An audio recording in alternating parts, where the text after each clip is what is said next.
Welcome, curious minds, to another deep dive. Today, we're cracking open something, well, really special, a collection of wisdom, kind of like a book designed for daily insights. And for this deep dive, we're landing on day 197, that's July 16th. And this entry, it promises some pretty amazing secrets about how you can become truly great at, well, pretty much anything you want to do. Our mission for you today is really to unpack these powerful nuggets so you can walk away with insights you can actually use right away. Absolutely. And these aren't just, quick self-help tips. What's really compelling about these insights is they tap into timeless principles. And when you truly grasp them, and maybe more importantly, actually apply them, Mm. they can dramatically reshape your personal growth, your achievement. It doesn't really matter where you're starting from. It's like a roadmap, really, to a different kind of mastery. Okay, right. Let's unpack this first one then, the first secret. It comes from the legendary basketball coach, John Wooden. He famously said, ability may get you to the top, but character keeps you there. Mental, moral, physical. That's deep. Yeah. And think about it in a professional setting, maybe. You might be incredibly smart, Right. right? Or just naturally talented at coding or sales or design, whatever. That raw ability that gets you noticed maybe gets you a great first job. Sure opens the door. Exactly. But what happens when things get tough? A project hits a wall, or competition gets fierce, or maybe there's an ethical challenge, something that tests your integrity. Right. The real test. Yeah. The people who really sustain success, who lead effectively, they aren't just the most talented. They're the ones who show up consistently. They own their mistakes, they push through setbacks, they stick to their principles even when it's hard. That's character in action. And building right on that, it connects perfectly with Bruce Lee's insight. You know the one. Long-term consistency trumps short-term intensity. Oh, yeah. That's a classic. It is. And it's not just a catchy phrase. It's like a fundamental truth for anything significant. It means those small everyday actions, they're way more powerful than these huge, intense bursts you do once in a while. Like cramming for an exam versus studying a bit each day. Precisely. Or think about learning a new language. Or maybe a complex piece of software. You won't get fluent by, pulling an all-nighter once a month. Real progress comes from showing up. Maybe just 30 minutes. But every single day, consistently chipping away, even when you don't feel motivated. It's that steady effort. It's an unbroken chain. That's what builds lasting skill. It's like compound interest, but for ability, those small daily deposits add up massively over time. Okay, so character consistency. Now let's shift to courage, maybe. This next bit is fascinating. It's a story from the writer Stephen Pressfield. Great writer.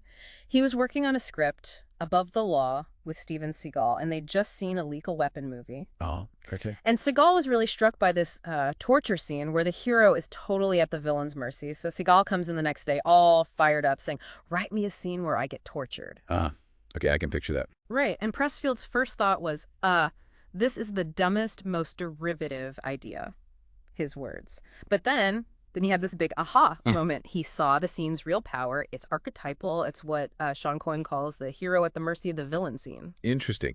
So that brings up a big question, right? Why is that specific kind of scene, that moment, so critical, not just in movies, but like in our own lives? Exactly. And Pressfield explained it brilliantly. He said something like, we as writers are on our own hero's journey. It involves ordeals, initiations, agony, nasty stuff.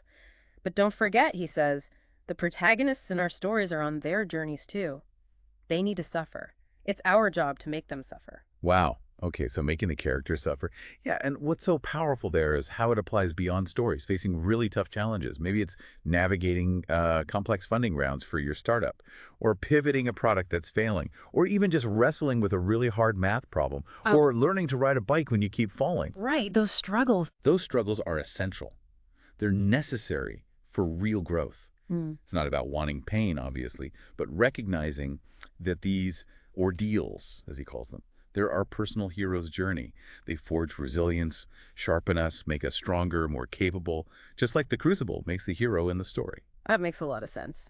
Okay, let's shift gears a bit. Let's talk about words versus actions. The Calendar of Wisdom has this line, nothing can support idleness better than empty chatter. Empty chatter. Yeah. Have you ever noticed that?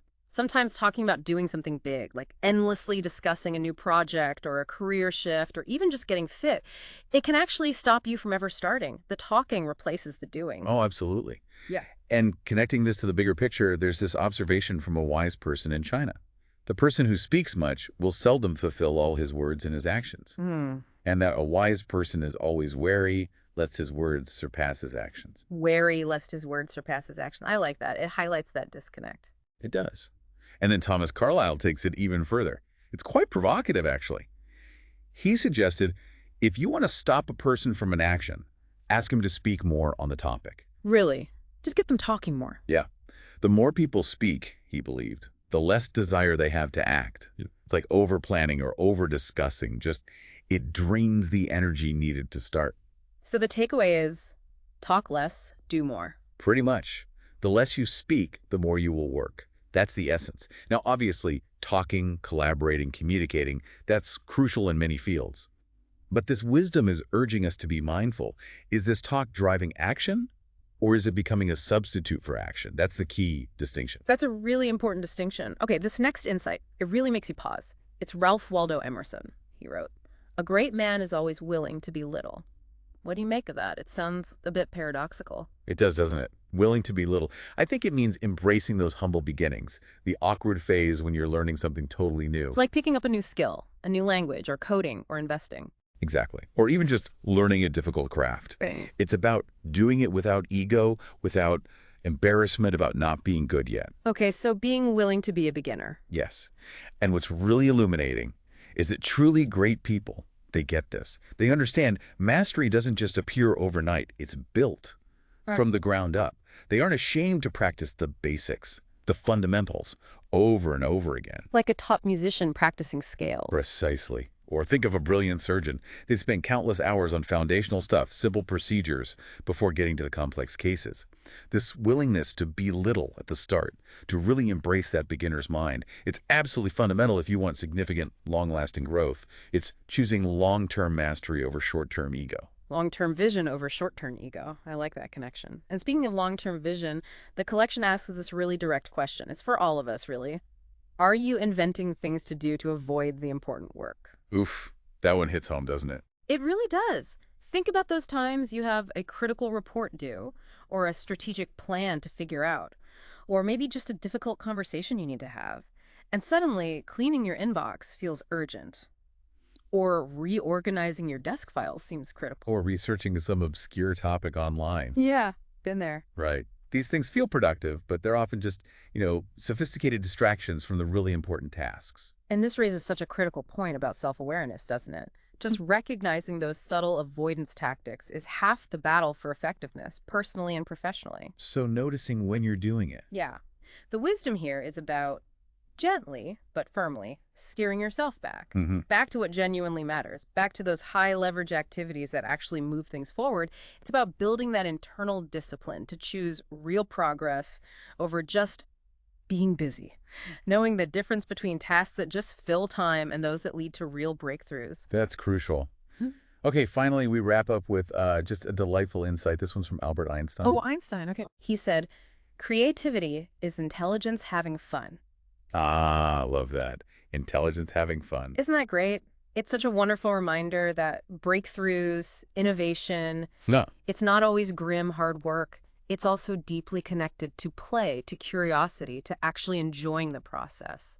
Absolutely. And if you step back and look at the bigger picture, you see how all these pieces fit together, don't you? How so? Well, when you cultivate that strong character, commit to consistency, when you embrace struggle as something that makes you grow, when you prioritize doing over just talking, and when you have the humility to start small, Okay. you basically create the perfect environment, the optimal conditions for your intelligence to actually have fun, for your creativity to really blossom. It's like tidying up your mental workspace, building that solid foundation so your best ideas have the space and support they need to come out. That's a great way to put it. So wrapping this all up, what does this mean for you listening right now? The big lesson, I think, from July 16th isn't about just being the smartest or the most naturally gifted. No, not at all. It's about cultivating a certain kind of character, being the kind of person who shows up consistently, who does that little bit of important work every single day, who leans into challenges, doesn't just avoid them,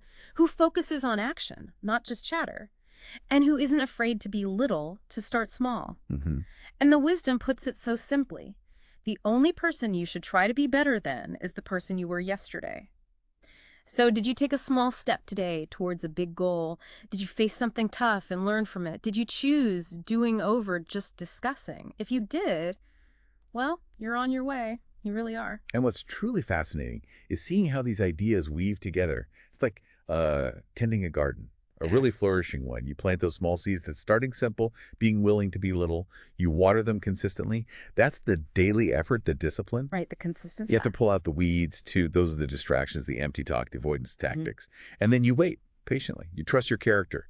You don't give up when it gets hard. You understand that real growth, real mastery takes time. It accumulates. That's a beautiful analogy. The garden. And the satisfaction you get cultivating something amazing through your own steady daily work, that's truly remarkable. It's deeply rewarding. Absolutely. So remember, every hero in every story, fiction or real life, they all started somewhere small.